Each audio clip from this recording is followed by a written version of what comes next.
bersedia mendengar. Sejak kulihat wajahnya, ku yakin pada firman-Nya dan menyerahkan bimbangku di dalam saat yang teduh.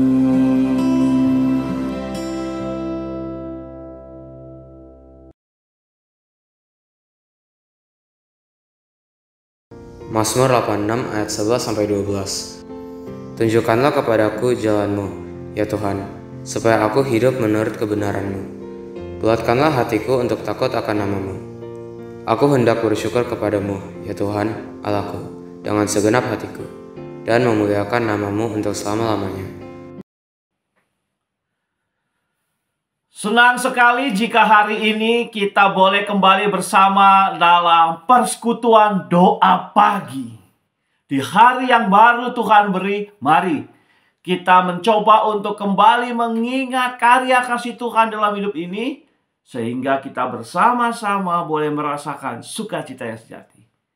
Kita berdoa. Tuhan, kami bersukacita untuk hari baru yang Kau berikan kepada kami. Tuhan, kiranya Engkau akan terus menolong hidup kami untuk melihat cinta kasih-Mu yang besar di dalamnya. Saat ini ya Bapa, bersama-sama Jemaat GKI Surya Utama, kami ingin merenungkan firman-Mu. Sebelum kami menaikkan doa-doa syafaat kami, oh Tuhan, bukalah hati dan pikiran kami agar firman-Mu itu menguatkan kami. Dan pimpinlah hamba-Mu agar ia boleh berkata-kata seturut dengan kehendak-Mu. Dalam nama Tuhan Yesus Kristus kami berdoa. Amin. Saya memberi judul renungan pagi hari ini adalah Setia Sampai Akhir. Mari kita perhatikan kitab Wahyu pasal yang kedua, mulai ayat yang ke-8. Dan tuliskanlah kepada malaikat jemaat di Smyrna. Inilah firman dari yang awal dan yang akhir, yang telah mati dan hidup kembali. Aku tahu kesusahanmu dan kemiskinanmu, namun engkau kaya. Dan fitnah mereka yang menyebut dirinya orang Yahudi, tetapi yang sebenarnya tidak demikian. Sebaliknya mereka adalah jemaah iblis. Jangan takut terhadap apa yang harus engkau derita.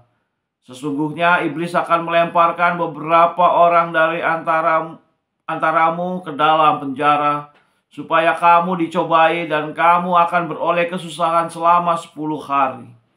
Hendaklah engkau setia sampai mati, dan aku akan mengaruniakan kepadamu mahkota kehidupan. Siapa bertelinga hendaklah ia mendengarkan apa yang dikatakan Roh kepada jemaat-jemaat. Barang siapa menang, ia tidak akan menderita apa-apa oleh kematian yang kedua. Saudari, sampai di situ pembacaan firman Tuhan. Mari kita berusaha memahami kebenarannya sehingga kita layak disebut sebagai orang-orang yang berbahagia. Saudara, pada tahun 1916,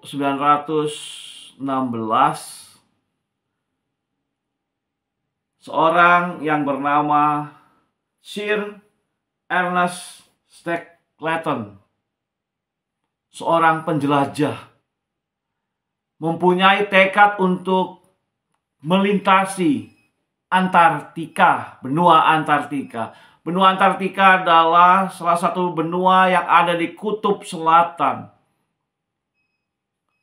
Luasnya sekitar 14 juta kilometer persegi. Dan semuanya diliputi oleh es dingin. Menarik, saudara. Sir Ernest Shackleton ini dengan krunya terdampar. Kapalnya karam, hancur. Dan yang menarik, Selama 6 bulan mereka terkatung-katung di wilayah benua Antartika itu.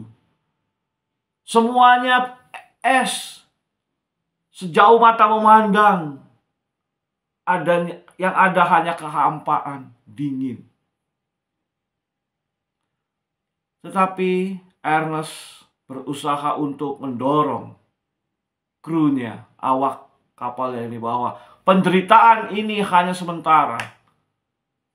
Kehidupan harus kita perjuangkan. Ia terus memberikan semangat krunya, jangan berhenti. Di tengah cuaca yang ekstrim dingin, Ernest berusaha untuk mendorong awak kapal ini, jangan putus asa. Penderitaan hanya sementara. Lalu 6 bulan dilewati dengan makanan seadanya, dengan cuaca yang ekstrim. Lalu ia terdampar di sebuah pulau yang bernama Pulau Gajah. 4 bulan. 6 bulan di wilayah ekstrim dingin, lalu 4 bulan di sebuah pulau yang juga ekstrim. Sedikit makanan. Tapi selama 10 bulan, Ernest dan awak kapal itu bertekad untuk menatap kehidupan. Dan dia memotivasi dirinya bahwa penderitaan hanya sementara. Nah, saudara-saudara yang diberkati Tuhan, adakah kita yang sedang merasa menderita hari ini? Entah sakit yang membuat kita menderita, entah keuangan kita, ekonomi kita, entah rumah tangga kita, entah begitu banyak orang-orang yang menekan kita, yang memfitnah kita, yang membuat hidup kita susah. Mengutip kata Ernest Stapleton, saya ingin mengatakan, penderitaan itu hanya sementara. Kehidupan harus diperjuangkan. Kisah ini menarik hati saya ketika saya mencoba untuk menyusun renungan ini, membaca kitab Wahyu. Ada jemaat, pada jemaat di Smyrna. Kok sama ya? Karena jemaat di Smyrna itu adalah jemaat yang kesusahan hidupnya. Jemaat yang hidupnya itu terbatas secara kekayaan. Tetapi firman Tuhan mengatakan, dan tuliskanlah kepada malaikat jemaat di Smyrna, inilah firman dari yang awal dan yang akhir, yang telah mati dan hidup kembali. Kitab Wahyu atau nubuat Wahyu, Wahyuan itu tujuannya adalah bahwa untuk menguatkan para pengikut Kristus. Pada awal abad pertama, pengikut Kristus menghadapi kesusahan kehidupan karena pemerintahan Romawi menekan mereka. Ada sebuah kisah yang menarik juga. Pada tahun 155 Masehi, Uskup Smyrna yang bernama Polikarpus ditangkap tanpa peradilan dan ditekan untuk mengakui kaisar sebagai Tuhan. Tapi seorang uskup ini berusaha untuk tetap bertahan dalam hidupnya. Diancam, disiksa untuk mengatakan bahwa Kaisar Romawi adalah Tuhan. Tetapi apa yang dikatakan Uskup Polikarpus? Selama 61 tahun hidup saya, tidak pernah Yesus yang saya sembah menyusahkan saya. Justru nama Yesus menguatkan saya. Maka, kalaupun aku mati, aku akan mati bersama dengan imanku kepada Yesus Kristus. Dan Kaisar Romawi waktu itu menghukum Uskup Polikarpus dibakar hidup-hidup. Oh, penderitaan yang berat. Menarik hati saya adalah ketika saya meneliti kata kesusahan yang digunakan pada ayat yang ke-9 ini. Aku tahu kesusahanmu. Kata kesusahan di sini menggunakan bahasa Yunani tilipsis. Tilipsis ini artinya digencet dengan beban yang berat. Digencet dengan beban yang berat. Itu tilipsis. Artinya bahwa sungguh jemaat di Smyrna sungguh-sungguh hidupnya digencet dengan beban yang berat. Tetapi dalam beratnya beban hidup mereka, mereka tetap memandang Kristus yang hadir dalam setiap kenyataan hidup mereka. Ada dua persoalan yang dihadapi oleh kehidupan jemaat di Smyrna. Kita lanjutkan. Aku tahu kesusahanmu dan kemiskinanmu. Namun engkau kaya dan fitnah mereka yang menyebut dirinya orang Yahudi. Jadi ada dua persoalan kesusahan yang dihadapi oleh jemaat di Smyrna ini, yaitu kemiskinan.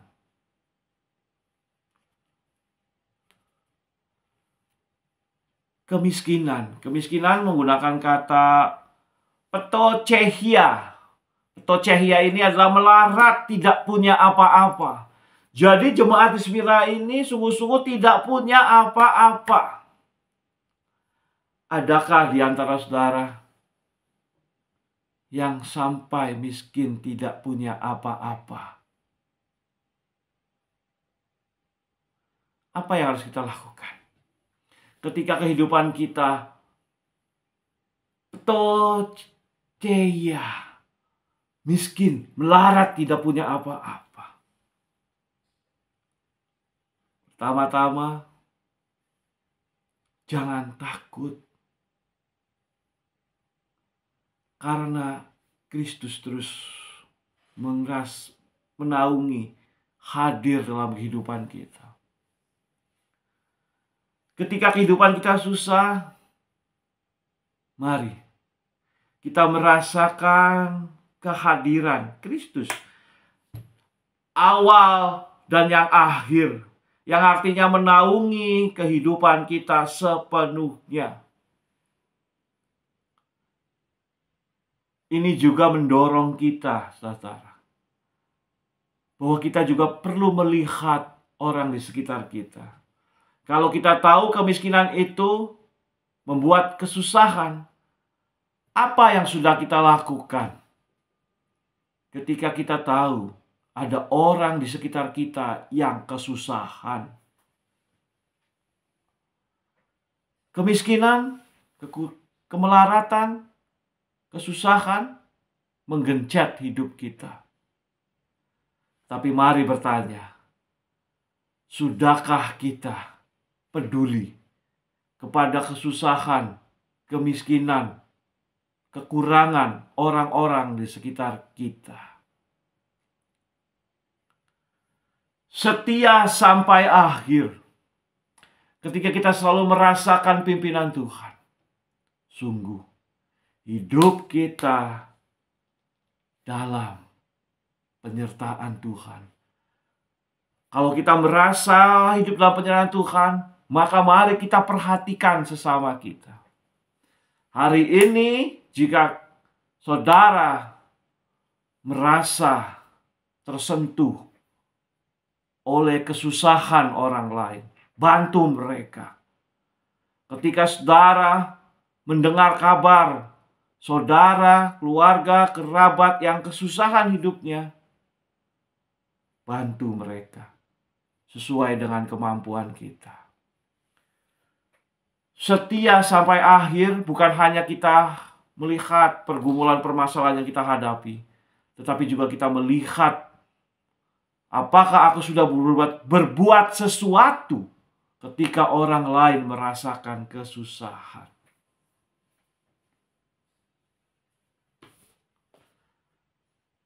Hal yang ketiga, ketika kita menghadapi kesusahan, jangan takut terhadap apa yang harus engkau derita. Sesungguhnya iblis akan melemparkan beberapa orang dari antaramu ke dalam penjara supaya kamu dicobai dan kamu beroleh kesusahan selama 10 hari. Tadi yang saya katakan di awal, kesusahan itu hanya sementara. Ada batas waktunya. Maka teruslah berjalan untuk bebas, untuk menghadapi semua pergumulan permasalahan itu. Jangan takut. Dan ketika kita susah, ketika kita gelisah, ketika hidup kita kekurangan, jangan takut. Karena kita akan terus merasakan penyertaan Tuhan. Siapa bertelinga hendaklah ia mendengarkan apa yang dikatakan Roh kepada jemaat-jemaat. Barang siapa menang, ia tidak akan menderita apa-apa oleh kematian kedua. Ini artinya kita boleh merasakan kekuatan cinta kasih Tuhan. Saudara-saudara, melalui kisah jemaat di Smyrna, mari kita memperhatikan 4 hal. Yang pertama adalah ingat Tuhan dalam segala perkara. Ia yang awal dan yang akhir, yang menyertai kehidupan kita, yang terus menguatkan hidup kita, dan membuat kehidupan kita merasakan sukacita yang sejati. Yang kedua, mantapkan langkahmu dalam setiap kenyataan kehidupan, dalam kesusahan sekalipun. Justru ketika hidup kita susah, Allah terus menyatakan kuasa-Nya. Dan Dia mendorong kita untuk melakukan hal-hal yang di depan mata dalam perhatian kita tidak mungkin, tapi bersama dengan Allah mungkin. Jangan putus asa. Jangan takut. Sebab di dalam langkah hidup kita bersama dengan Tuhan, pergumulan, kesusahan yang sementara, yang abadi adalah hidup dalam damai bersama dengan Tuhan. Setia sampai akhir. Kisah Sir Ernest Shackleton itu mendorong kita untuk melihat bahwa kesusahan hanya sementara. Maka mari kita menguatkan hidup kita dengan penuh sukacita. Apapun pergumulan permasalahan yang saudara hadapi, hanya sementara. Setialah sampai akhir. Dan jangan lupa tadi, lihat juga sesama kita, di sekitar kita. Mungkin kita yang didorong untuk mengurangi kesusahan orang lain. Kembali, jika saudara tersentuh dengan nas ini, dengan renungan ini, mari lihat, adakah orang lain yang kesusahan di sekitar kita, dan bantu mereka, tolong mereka. Kesusahan kita hanya sementara. Sukacita bersama dengan Kristus yang abadi. Pertolongan datang dalam hidup kita, dan kita didorong untuk menolong orang-orang di sekitar kita. Setia sampai akhir. Tuhan setia, dan kita pun setia dalam hidup kita. Amin.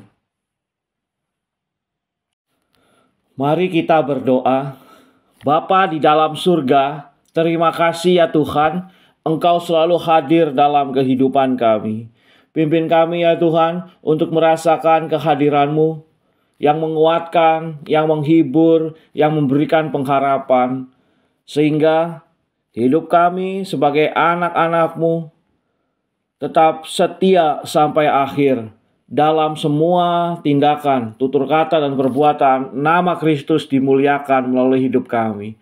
Bapa di dalam surga, pimpinlah kami ya Tuhan, ketika kami merasakan putus asa, karena kelemahan tubuh, karena pergumulan ekonomi, karena masalah relasi dengan pasangan hidup, keluarga, orang, dan seterusnya Tuhan, yang mempunyai masalah. Kiranya kami dikuatkan bahwa Tuhan memberi pengharapan hidup baru, sehingga kami mencari jalan keluar dan nama Tuhan selalu dimuliakan. Dari setiap dinamika kehidupan yang kami hadapi, kami makin mengenal pasangan hidup kami. Kami makin mengenal rekan sepelayanan, rekan kerja dimanapun kami berada, sehingga kami boleh mencari jalan keluar, bukan makin memperkeruh permasalahan. Bapa di dalam surga, kami berdoa untuk keluarga Kristen, relasi yang baik antara suami, istri, orang tua, anak, menantu, mertua, dan sanak keluarga. Dan jika ada saat ini keluarga yang sedang menghadapi konflik, Tuhan, kami anggota keluarga yang sedang berkonflik itu bertekad untuk menyelesaikan konflik dengan baik, sehingga kehidupan kami makin hangat, makin saling mengasihi, makin penuh sukacita. Bapa di dalam surga, kami juga menaikkan doa untuk setiap orang yang sedang berusaha untuk bekerja, mencari pekerjaan, meningkatkan keuangan kehidupan keluarganya Tuhan, agar selalu merasakan sukacita yang sejati dalam kerja, pencarian kerja, dan nama Tuhan yang dimuliakan. Bapa di dalam surga, kami berdoa untuk mereka yang hidup sendiri, untuk janda, duda, anak yatim, piatu, ya Tuhan, atau mereka yang sedang harus menghadapi kehidupan karena berpisah, karena pekerjaan di luar kota. Tuhan, jarak yang jauh memisahkan antara anggota keluarga tidak menghilangkan sukacita kehidupan keluarga itu. Bapa di dalam surga, kami berdoa untuk anak-anak kami yang masih sekolah di setiap tingkat pendidikannya. Tuhan, tolong mereka agar mereka selalu merasakan pergaulan yang baik, pendidikan yang baik, dan berikanlah kekuatan kepada kami para orang tua untuk boleh mendampingi, memenuhi kebutuhan anak-anak kami. Bapa di dalam surga, kami berdoa, mengucap syukur untuk kehadiran GKI Surya Utama yang telah menghadirkan kebaikan dalam kehidupan kami, pembinaan iman kami, pembinaan kehidupan kami, sehingga iman-iman Kristen itu boleh kami praktekkan dalam kehidupan sehari-hari. Tuhan memberkati majelis jemaat, para pendeta, para penatua, beserta segenap anggota jemaat. Kiranya terus merasakan persekutuan yang hangat, memuliakan nama Tuhan. Bapa di dalam surga, kami berdoa untuk semua kegiatan yang dilaksanakan. Kiranya ibadah-ibadah persekutuan doa pagi secara online maupun onsite hari Sabtu boleh terlaksana dengan baik, dihadiri oleh anggota jemaat. Melalui onsite, hadir setiap hari Sabtu, melalui online, jemaat juga berpartisipasi untuk mengikuti kegiatan secara online Tuhan. Kami berdoa untuk kegiatan pemahaman Alkitab, sekolah minggu, kebaktian remaja, kebaktian umum. Oh Tuhan, pelayanan, kesaksian pelayanan, dan setiap pelayanan yang lainnya Tuhan. Bapa di dalam surga, doronglah kami, tubuh Kristus di GKI Surya Utama, untuk boleh merasakan persekutuan, pelayanan, dan kesaksian yang sungguh-sungguh memuliakan nama-Mu. Bapa di dalam surga, terus kuatkan lagi GKI Surya Utama untuk menyatakan cinta kasih Kristus dalam kehidupannya bergereja. Tuhan, kami berdoa untuk situasi negara kami yang tahun depan akan memilih wakil-wakil rakyat, presiden, wakil-wakil rakyat yang lainnya. Tuhan tolong agar persiapannya berjalan dengan baik dan akhirnya terpilih pemimpin-pemimpin negara yang baik, yang membawa kebaikan kehidupan bagi rakyat Indonesia. Bapa di dalam surga, inilah doa kami yang kami naikkan di dalam nama Tuhan Yesus Kristus. Amin.